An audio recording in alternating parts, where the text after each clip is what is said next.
কম তেলে পোলাও রান্না করব, তাও আবার দুধ এবং ঘি দেওয়ার ঝামেলা ছাড়া। খুবই সাধারণ উপকরণ দিয়ে এই পোলাওটা রান্না করব। ঝটপটভাবে এই পোলাওটা আমি যখন তখনই রান্না করি, কোনো অকেশন ছাড়াই। আশা করছি মূল রেসিপি আপনাদের কাছে ভালো লাগবে। এখানে 1/4 কাপ পরিমাণ সয়াবিন তেল দিয়েছি। এখন গরম মশলা দিয়ে দিচ্ছি 3 থেকে 4টার মতো এলাচ, 2 টুকরা দারচিনি, একটা তেজপাতা, 1/2 কাপ পরিমাণ পেঁয়াজ কুচি। পেঁয়াজ হালকা ভেজে 2 টেবিল চামচ কিশমিশ দিয়ে দিব। পোলাওয়ের মাঝে কিশমিশটা খেতে আমার কাছে বেশ ভালোই লাগে। কিশমিশটা তেলে ভালো করে ভেজে নিচ্ছি। এরপর আগে থেকে 2.5 কাপ পরিমাণে কালিজিরা পোলাওয়ের চাল ধুয়ে পানি ঝরিয়ে রেখে দিয়েছিলাম, সেটা দিয়ে দিচ্ছি। এখন এই পেঁয়াজ এবং তেলের সাথে চালটা ভালো করে ভেজে নিব।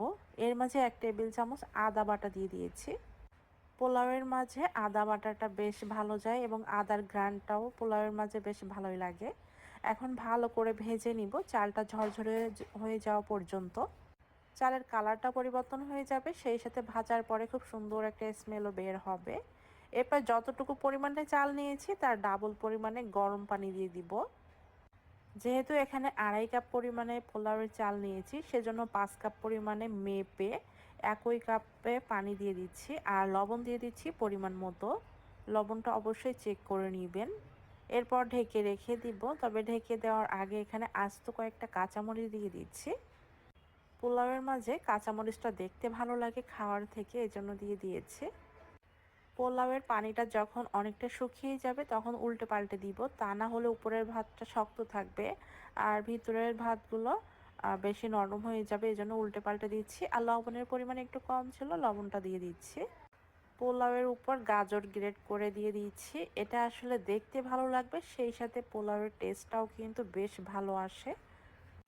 অনেক সময় যে কোনো জিনিস খাওয়ার থেকে দেখতে ভালো লাগলে কিন্তু সেটাই চোখ জুড়িয়ে যায়। তো আমি গাজরটা আবার একটু দিয়ে দিচ্ছি অল্প করে, দিয়ে উল্টে পাল্টে নেড়ে মিশিয়ে ঢাকনা দিয়ে ঢেকে রেখে দিব। আর অবশ্যই যখনই পোলাওয়ের পানিটা কমে যাবে চুলাটা একদমই লোয়ে রেখে দিতে হবে। যে হাঁড়িতে পোলাও রান্না করবেন, হাঁড়িটা যদি নিচে বেশি একটা ভারী না হয় বা পুরো না হয়, তাহলে নিচে একটা তাওয়া বসিয়ে দিবেন, দিয়ে তারপর ঢেকে 10 মিনিটের জন্য রেখে দিতে হবে।